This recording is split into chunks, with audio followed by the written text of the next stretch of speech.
Would you believe it? I get my camera out and she was there by my new houseplant. Look at my new houseplant. It was teeny tiny and now it's growing. And I've got another one at the other side there. But she was there in that little corner. And now as soon as I get my camera out, she's plopped at the end of my bed. I don't know if you can hear this baby girl purring, but she's just adorable. Hello, Coco. Hi, hello, how's it going?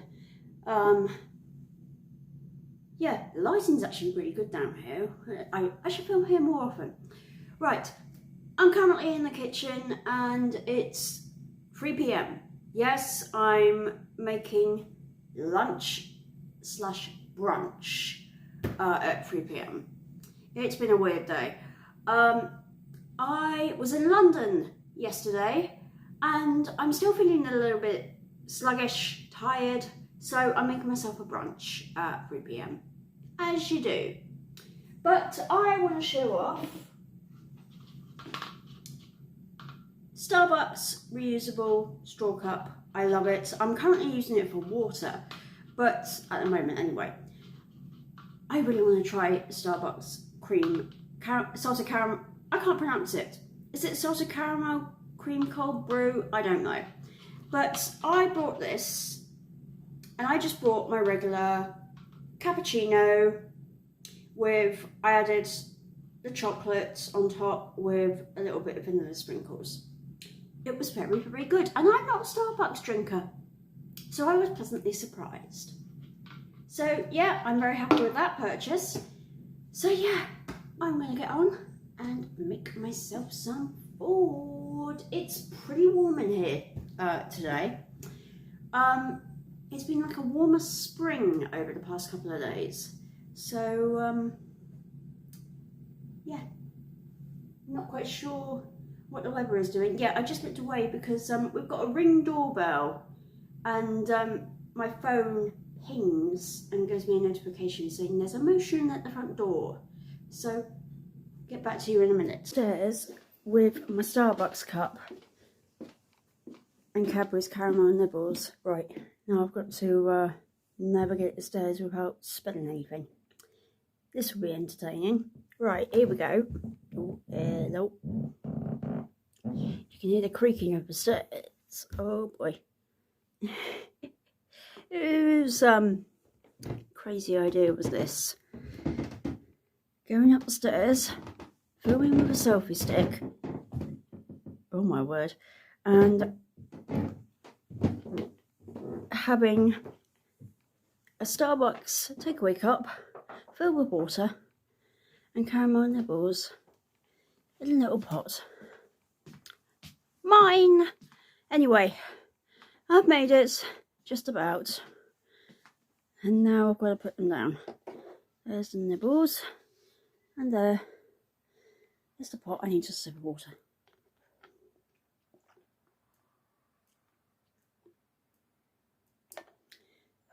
That's more than a sip. Okay, that's really bad. I'm really out of breath. I'm just going up the stairs. That's so bad. Which is why I need to work out. So, I need to work out.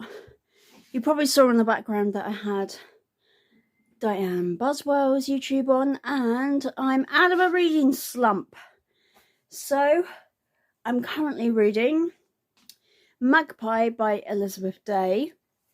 And for the first time, I don't normally do this, but for the first time, I've been reading the physical book along with the audio. And it's been quite nice, actually. I will say I'm not a big fan of the narrator of the audiobook. That's just me. No shame. But the actual book is actually quite good. There is a massive trigger warning for sexual assault. There is quite a graphic sexual assault scene. So yeah, just be aware of that. I don't know of any other trigger warnings. I'm only on chapter 11, I think. So let's get more back to reading that, shall we? and see how we go. I really need to get more workout. I need to get more fitter. Good morning, Cokie. I don't know if you can see. I'm squished in the corner. And there's Queen Bee. Okay, you can tell I'm rusty. I have been terrible at updating this vlog because I am now on part 2 of this book, which is technically chapter 12, which it actually is only page 107. So I'm a little bit further, which is not bad, considering I've been in God knows how long reading slump. So yeah, so we now know that there is something going on between the boyfriend and the lodger. And to be honest, I found that pretty obvious. But I'm now wondering, because I'm pretty certain someone dies. And that's not confirmed, by the way. That's just me and my speculation. But I'm now wondering whether Marissa is the murderer. But I don't know. Because she's now turned into a stalker. She's definitely got paranoia.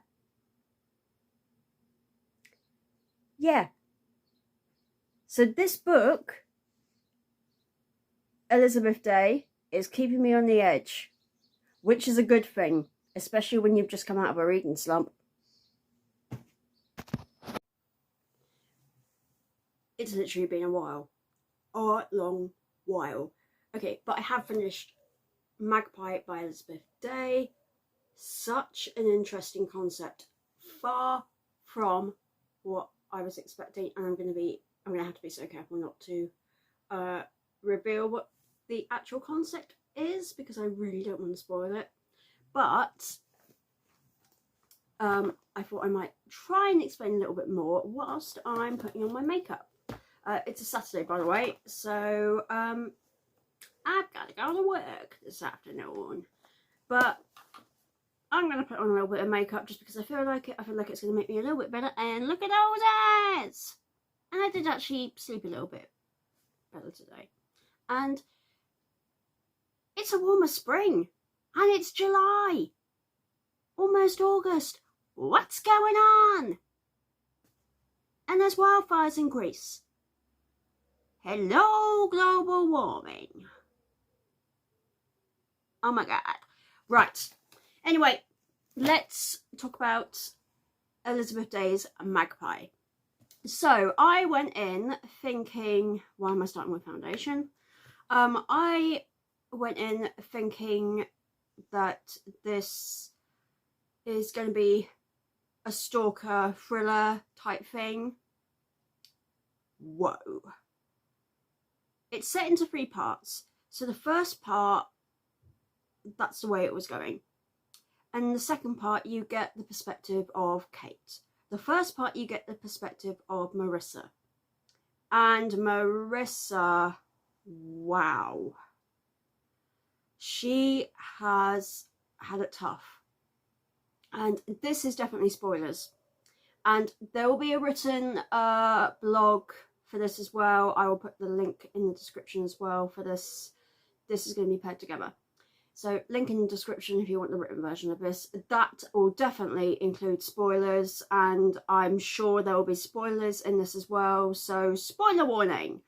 Marissa's mum abandoned her, so it was just her and her dad. I think the shopping delivery has arrived. The ring doorbell's just told me.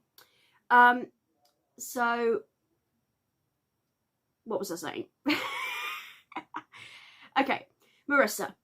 She basically was raised by her dad, sent to boarding school, and rebelled and ran away to London, and yes, stuff happened. Like, seriously bad stuff happened. And that stuff has caused her not to trust people very well. I'm doing my makeup as I'm talking to you, and that has caused her quite bad issues when it comes to friendships and relationships, and it's also caused her quite bad mental health issues, which I didn't realise until I want to say part 2, part 3 of the book. I think I actually realised it to the end of part 1, I'm going to be honest, but you're told towards part 2, I want to say, I could be wrong, part 2, part 3. It's been a while since I finished the book, so yeah, it's been a while since I finished the book, and I'm updating you now, and I've left it a while, and I still haven't finished the written one, and I need to get on that pretty darn quick. So anyway, so yeah, so she's discovered to have some mental health issues, and obviously she essentially has convinced herself that she is in a relationship with Jake. She has moved in with Jake in this house together, and Kate is the lodger. And she is convinced that Kate is now having an affair. I'm really going into spoiler territory with this now.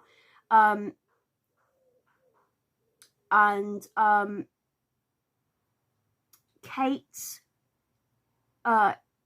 she's convinced that Kate is having an affair with with Jake. Sorry if I'm confusing you.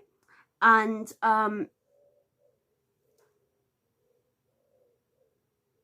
that's not the case, basically. I'm trying very hard not to reveal too much here, because I've already revealed quite a lot of spoilers. And basically, that is not the case at all. It's all in her head due to her mental health issues. Kate realises this, and it takes a while for Jake to realise this. Now, Jake's parents are so overprotective, and his mother, oh my god, his mother. What can I say about Jake's mother? Helicopter parents, 911, SOS, always invading in her children's lives, despite the fact that they are fully grown adults, some of them married, and get into very unhealthy situations, despite the fact it's advised by their mother in the first place. And you know that saying, mother knows best? Not in this situation. Definitely not in this situation. And I'm now wondering, I've just worked this out as I'm speaking to you guys, that the title of the book, Magpie, is a metaphor for Jake's mother. So you know the saying, when you see one magpie, you say, well, I grew up on this saying, hello Mr. Magpie, say hello to Mrs. Magpie, because of the saying of magpies, 1 for sorrow, 2 for joy, 3 for a girl, 4 for a boy. So we always used to wish for 2 magpies, because 2 magpies means you're going to have joy. At least that's the gist. But anyway, 1 magpie means you're going to have sorrow. Certainly in this book anyway. And yeah, it takes a while for that not to happen. So you basically have to get rid of a single magpie. I'm not going to say how that happens, but it's probably not what you're thinking right now. Yeah, it's very cleverly written. I will give it that. It's a concept that I would never have thought to put together in a book. It was not what I was expecting. So for that, I'm going to give it 4 stars. Just for that. Yeah, but it really takes you on twists and turns, that's for sure. Well, it did for me. It might not for everybody. And I will say this book definitely isn't going to be for everybody, because there are some major trigger warnings for sexual assault, emotional parental abuse, for sure, parental divorce, I think, or parental separation, I don't know how to explain that, to be honest. I'm trying to think of other trigger warnings, because it's quite loaded with trigger warnings. Mental health issues, particularly I want to say schizophrenia. From the top of my head, I believe that's it. If there are any more that I've forgotten, I will either stick them on the screen, or they will be listed in the written blog, which you can look at. So yeah, they will be there. So yeah, I am giving this book 4 out of 5 stars. It was a pretty good read. It was a bit long-winded in getting to the conclusion, I think.